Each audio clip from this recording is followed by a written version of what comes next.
In the depths of an ancient forest, hidden from the world's prying eyes, lies a place known only to a few as the Hollow Below. Locals whisper about it in hushed tones, their voices tinged with fear and reverence. It's a spot where the very air seems to tremble, where compasses spin wildly, and where even the bravest souls dare not tread. For centuries, the Hollow Below remained nothing more than a legend, a tale told around campfires to frighten children and thrill tourists. But all that changed when Dr. Amelia Blackwood, a brilliant geologist with a penchant for the unexplained, stumbled upon an old map in the dusty archives of her university. The map, yellowed with age and barely legible, bore the scrawled handwriting of a long-dead explorer. "A gateway to the underworld," it read, "where the earth opens its maw and swallows all light." Intrigued, Dr. Blackwood assembled a small team of researchers, including her skeptical colleague Dr. Marcus Stern and her eager graduate student, Lily Chen. Armed with state-of-the-art equipment and an insatiable curiosity, the trio set out into the wilderness. For days, they trekked through dense underbrush and over treacherous terrain, following the cryptic directions on the ancient map.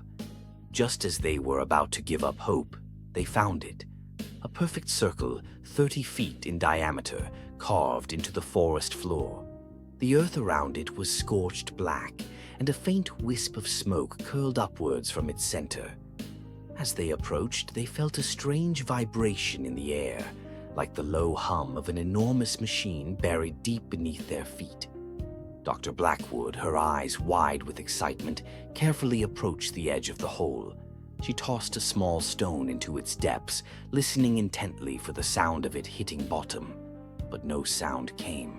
The stones simply vanished into the darkness. Lily, her voice trembling, suggested they turn back.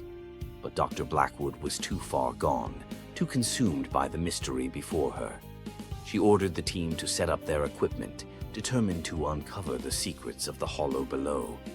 As night fell, they lowered a high-tech probe into the abyss. At first, all seemed normal. The probe's cameras revealed nothing but smooth, dark rock walls. But as it descended deeper and deeper, strange things began to happen. At 100 feet, the temperature spiked dramatically, far beyond what should be possible at that depth. At 200 feet, the probe's sensors detected traces of gases that shouldn't exist naturally on Earth. And at 300 feet, just before the signal cut out entirely, the cameras caught a glimpse of something that made their blood run cold. Carved into the rock face, illuminated for a split second by the probe's lights, was a massive frieze. It depicted creatures of nightmare, writhing and twisting in agony, their faces contorted in eternal screams. And at the center of it all, a figure that could only be described as demonic, its eyes seeming to glow with an otherworldly light. The team stared at the footage in stunned silence. Dr. Stern, his skepticism shattered, suggested they alert the authorities immediately. But Dr. Blackwood, her scientific curiosity overriding her fear, insisted they continue their investigation. As dawn broke, they prepared to lower a second probe, this one equipped with more advanced sensors and a stronger signal. But just as they were about to begin, a low rumble emanated from the depths of the hole. The ground beneath their feet began to shake, and a hot wind rushed up from below, carrying with it the acrid stench of brimstone. Panic set in. The team scrambled to gather their equipment, but it was too late.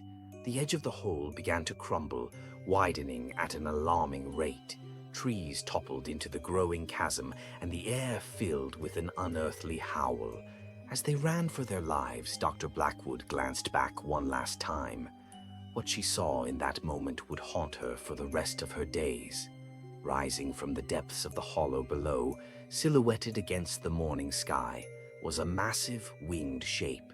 Its eyes glowed with hellfire, and its mouth opened in a roar that shook the very foundations of the earth.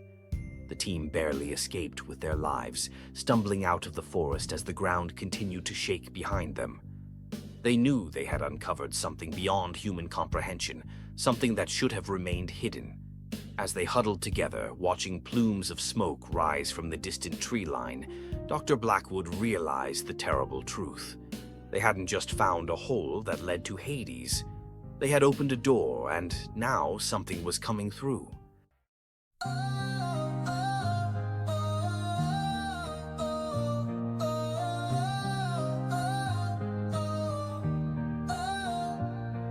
When the night gets bright and the stars align, we stir up dreams in cosmic time. A little stardust, a little tune, you're mixing it with the